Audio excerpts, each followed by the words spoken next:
BBC reporters collective എന്ന ഒരു private limited company ഇന്ത്യയിൽ ഉണ്ടാക്കി. അതിൽ 26% ബ്രിട്ടീഷ് ബ്രോഡ്കാസ്റ്റേഴ്സ് ഓഹരിയെടുക്കുന്നു എന്നുള്ളതാണ് ഇപ്പോൾ വരുന്ന വാർത്ത. എനിക്കതിനകത്ത് ഒരുപാട് കാര്യങ്ങൾ മനസ്സിലാകാതെ പോകുന്നുണ്ട്. അതായത് വരുന്ന വാർത്തകളിലെല്ലാം പറയുന്നത് 2020 മുതൽ ഫോറിൻ ഡയറക്റ്റ് ഇൻവെസ്റ്റ്മെൻറ്റ് 26% ആക്കിയിരിക്കുന്നു. അതുകൊണ്ട് ഈ 26% BBC ഒതുങ്ങണം എന്നുള്ളതാണ്. 2020 ഫോറിൻ ഡയറക്റ്റ് ഇൻവെസ്റ്റ്മെൻറ്റ് വന്നത് എങ്കിൽ തന്നെയും അത് 26% കുറയ്ക്കുകയല്ല ചെയ്തിട്ടുള്ളത്. നോക്കൂ, ഇന്ത്യയിലെ ബ്രോഡ്കാസ്റ്റിങ്ങിൻ്റെ ഒരു ചരിത്രത്തിലേക്ക് നമ്മൾ പോയാൽ 1990കളുടെ തുടക്കം വരെ ഇന്ത്യയിൽ അപ്ലിങ്കിങ് അനുവദിച്ചിരുന്നില്ല. ഇന്ത്യയിൽ ദൂരദർശന് മാത്രമാണ് അപ്ലിങ്കിങ് അനുവദിച്ചിരുന്നത്. ഇപ്പോൾ ഏഷ്യാനെറ്റ് തുടങ്ങുന്ന കാലഘട്ടത്തിൽ നമുക്കറിയാം, ആദ്യം മനിലയിൽ നിന്നാണ് തുടങ്ങിയിട്ടുള്ളത്, പിന്നീട് സിംഗപ്പൂരിൽ വന്നു. അത് കഴിഞ്ഞ് ഇന്ത്യയിൽ ബ്രോഡ്കാസ്റ്റിംഗ് അനുമതി നൽകിയതിന് ശേഷമാണ് ഇന്ത്യയിൽ വന്നത്. അങ്ങനെയാണ് വാർത്താ ചാനലുകൾക്കൊക്കെ തന്നെയും ഇന്ത്യയിൽ പ്രവർത്തിക്കാനുള്ള അനുമതി കിട്ടിയത്. നമ്മളെപ്പോലുള്ളവർ എന്താ ചെയ്തത്? മനിലയിലും സിംഗപ്പൂരിലും പോയിട്ട് അവിടെ നിന്ന് തത്സമയം വാർത്ത അവതരിപ്പിച്ച് ഇവിടെ ഡൗൺലിങ്ക് ചെയ്യും, ഇവിടെ നമുക്ക് അത് കാണാനുള്ള അനുമതി ഉണ്ടാവുകയും ചെയ്തിരുന്നു എന്നുള്ളതാണ്. അതായിരുന്നു നമ്മുടെയൊക്കെ തലമുറ എന്ന് പറയുന്നത്. നോക്കൂ, പക്ഷേ 1940 മുതൽ BBC ഇവിടെ പ്രവർത്തിക്കുന്നുണ്ട്. ബോംബെയിലും ദില്ലിയിലുമായി പ്രവർത്തിക്കുന്നുണ്ട്. അതൊരു ലെഗസി മീഡിയ എന്നുള്ള നിലയിലാണ് BBC-ക്ക് അങ്ങനെയുള്ള പ്രവർത്തനം അനുവദിച്ചിരുന്നത്. അതായത് ഇന്ത്യയിൽ സ്വാതന്ത്ര്യം കിട്ടുന്നതിന് മുമ്പ് തന്നെ ഇന്ത്യയിൽ മറ്റെല്ലാ മാധ്യമങ്ങളും പ്രവർത്തിക്കുന്നത് പോലെ തന്നെ BBC-ക്കും പ്രവർത്തിക്കാനുള്ള അനുമതി ഉണ്ടായിരുന്നു എന്നുള്ളതാണ്. അങ്ങനെ ഇരിക്കുന്ന BBC-യെ സംബന്ധിച്ചിടത്തോളം പിന്നീട് ഞാൻ നേരത്തെ പറഞ്ഞതുപോലെ തന്നെ ബ്രോഡ്കാസ്റ്റിങ്ങിനുള്ള, അതായത് അപ്ലിങ്കിങ്ങിനുള്ള അനുമതി ഇല്ലാതിരുന്നത് 2000-ൻ്റെ തുടക്കത്തിലൊക്കെ തന്നെയും അപ്ലിങ്കിൻ്റെ അനുമതിയായി മാറുന്നു. അങ്ങനെ വാർത്താ ചാനലുകൾ തുടങ്ങുന്നു എന്നുള്ളത് നമ്മൾ മനസ്സിലാക്കി. അതിന് ശേഷമാണ് ഫോറിൻ ഡയറക്റ്റ് ഇൻവെസ്റ്റ്മെൻറ്റ് തന്നെ അനുവദിച്ചത്. അതായത് 26% എന്ന് പറയുന്നത് പുതുതായി അനുവദിച്ചതാണ്, കുറച്ചു കൊണ്ടുവന്നതല്ല, പുതുതായി അനുവദിച്ചതാണ്. അപ്പോൾ ഒട്ടും ബ്രോഡ്കാസ്റ്റിംഗ് ഇല്ലാത്ത കാലഘട്ടത്തിലും ഫോറിൻ ഡയറക്റ്റ് ഇൻവെസ്റ്റ്മെൻറ്റ് ഇല്ലാത്ത കാലഘട്ടത്തിലും ഒക്കെ തന്നെയും BBC ഇന്ത്യയിൽ ഉണ്ടായിരുന്നു, മുംബൈയിലും ഡൽഹിയിലും ഒക്കെ ആയിട്ട്. അപ്പോൾ ഇന്ദിരാഗാന്ധിയുടെ അടിയന്തരാവസ്ഥ കാലഘട്ടത്തിലും അവരിവിടെ പ്രവർത്തിച്ചിരുന്നു, അവർക്ക് യാതൊരു തടസ്സവും ഉണ്ടായിരുന്നില്ല.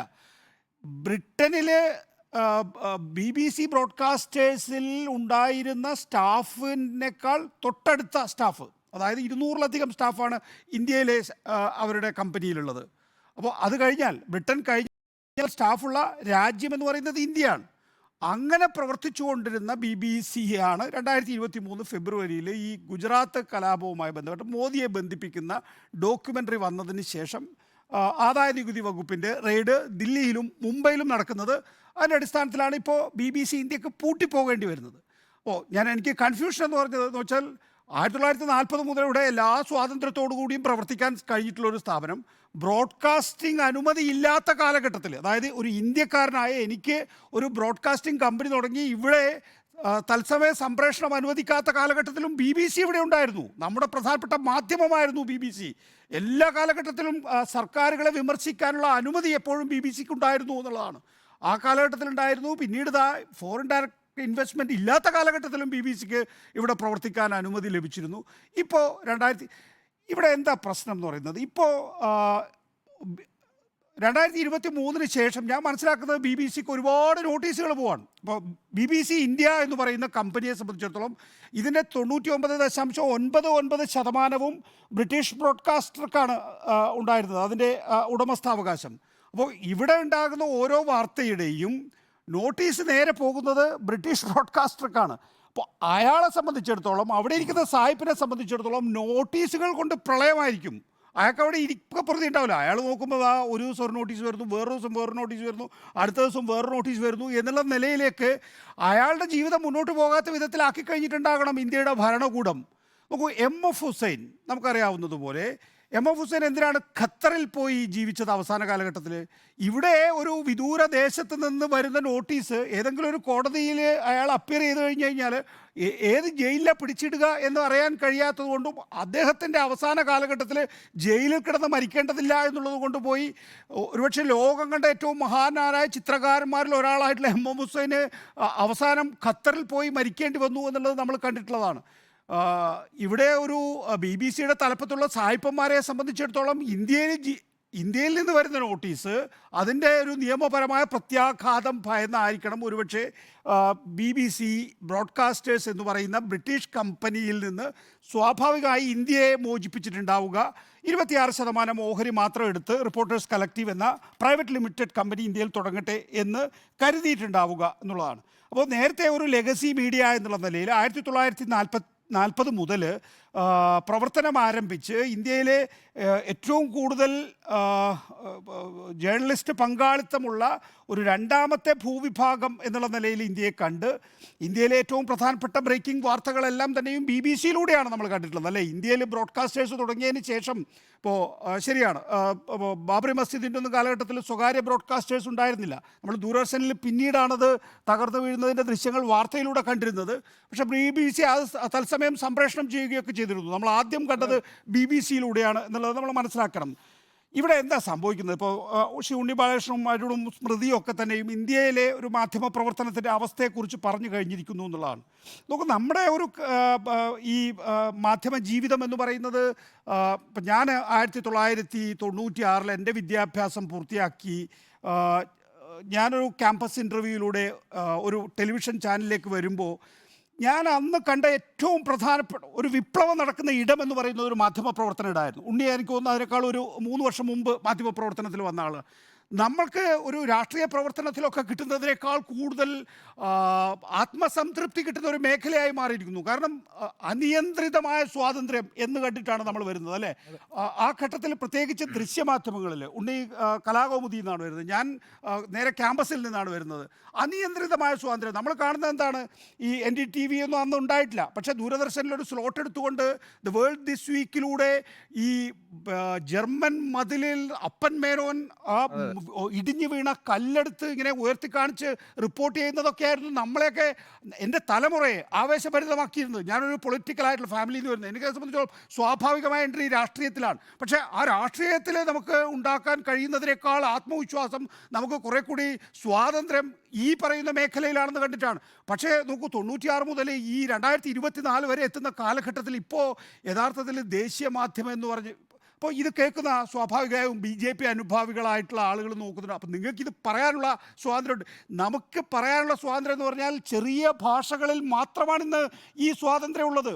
ഇന്ത്യയിലെ ഈ പറയുന്ന ഇംഗ്ലീഷ് ഭാഷയിലോ അല്ലെങ്കിൽ ഹിന്ദി ഭാഷയിലോ യഥാർത്ഥത്തിൽ ഈ കോർപ്പറേറ്റിൻ്റെ കീഴിലല്ലാത്ത ഒരു മാധ്യമവും നിലനിൽക്കുന്നില്ല എന്ന് തന്നെ നമുക്ക് പറയാം. നിലനിൽക്കുന്നില്ല എന്ന് അടിവരയിട്ട് പറയാൻ സാധിക്കും. ഏറ്റവും ഒടുവിൽ പ്രവർത്തിച്ചു വന്നിരുന്ന ഒരേ ഒരു ചാനൽ എന്ന് പറയുന്നത് NDTV മാത്രമായിരുന്നു. ആ NDTVയെ അദാനി ഒരു ഹോസ്റ്റൽ ടേക്ക് ഓവറിലൂടെയാണ് എടുത്തത്. മറ്റ് കമ്പനികളൊക്കെ തന്നെയും ലാഭം കിട്ടി അവർ ആ കമ്പനി വിറ്റു എന്നതാണെങ്കിൽ, അല്ലെങ്കിൽ സ്വാഭാവികമായും സമ്മർദ്ദം ചെലുത്തി അവർ സ്നേഹത്തിൽ അഭിനയിച്ച് ചിലപ്പോൾ അത് ടേക്ക് ഓവർ ചെയ്തിട്ടുണ്ടെങ്കിൽ NDTVയെ ഹോസ്റ്റൽ ടേക്ക് ഓവറിലൂടെയാണ് ഏറ്റെടുത്തത് എന്ന് നമ്മൾ കണ്ടിട്ടുള്ളതാണ്. ഇന്ന് ഒരു ഹിന്ദി ഇംഗ്ലീഷ് ഭാഷയിൽ അല്ലെങ്കിൽ പ്രധാനപ്പെട്ട ഒരു ഭാഷയിൽ ഒരു സ്വതന്ത്ര മാധ്യമവും ഒരു സ്വതന്ത്ര ടെലിവിഷൻ മാധ്യമവും നിലനിൽക്കുന്നില്ല തന്നെ. പിന്നെ എങ്ങനെയാണ് മാധ്യമങ്ങൾ മുന്നോട്ട് പോവുക എന്നുള്ള സ്വാഭാവികമായ ചോദ്യമുണ്ട്. നോക്കൂ, ഈ BBC ഇപ്പോൾ റിപ്പോർട്ടേഴ്സ് കളക്റ്റീവ് എന്ന് പറഞ്ഞൊരു ഇന്ത്യൻ പ്രൈവറ്റ് ലിമിറ്റഡ് കമ്പനിയായി പ്രവർത്തിക്കുമ്പോൾ നമുക്കതിൽ ചില പ്രതീക്ഷകൾ വെക്കാം, ചില കാര്യങ്ങളെങ്കിലും നടക്കുമെന്ന്.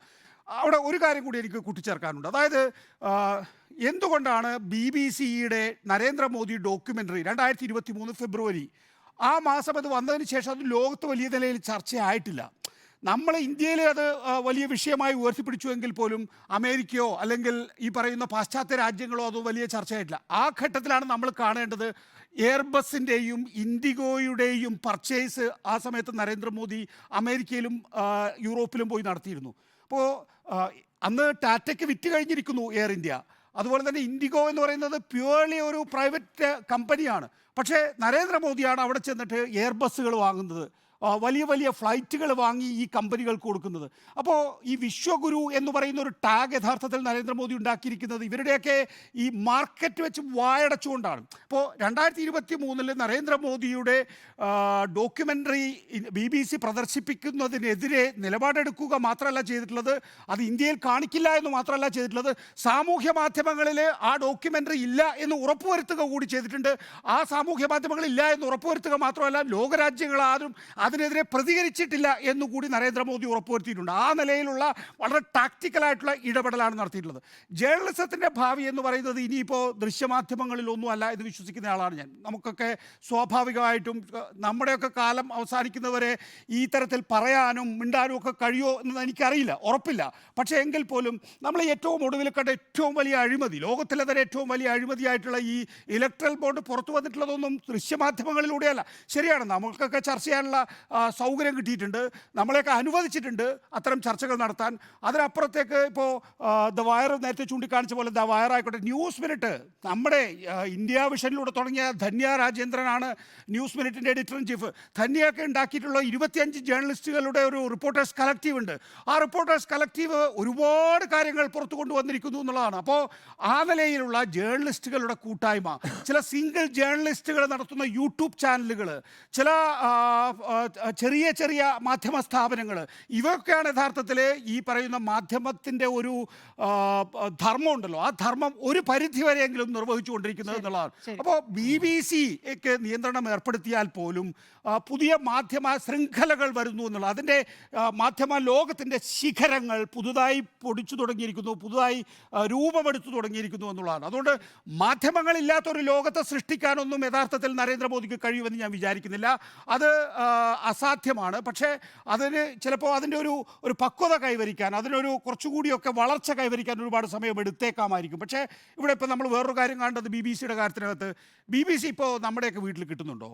ഇല്ല. അതായത് 2023 നമ്മൾ ചിലപ്പോൾ അത് ഓട്ടോമാറ്റിക്കായി ചിലപ്പോൾ അത് ശ്രദ്ധിക്കാതെ പോയിട്ടുണ്ടാവും. 2023 ഫെബ്രുവരിക്ക് ശേഷം ഇന്ത്യയിലെ പ്രധാനപ്പെട്ട ഡിസ്ട്രിബ്യൂഷൻ നെറ്റ്വർക്കുകളിൽ നിന്ന് മുഴുവൻ BBC അപ്രത്യക്ഷമായിരിക്കുന്നു. മുമ്പ് നമ്മളൊരു 10 വർഷം മുമ്പാണെങ്കിൽ BBC അതിനകത്ത് ഇൻബിൽട്ടാണ് അല്ലേ.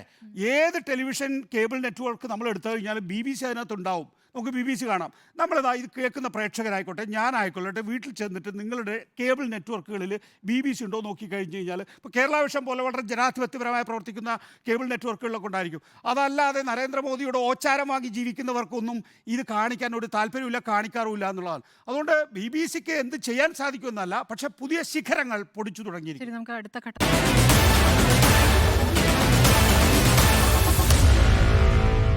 Meet the editors.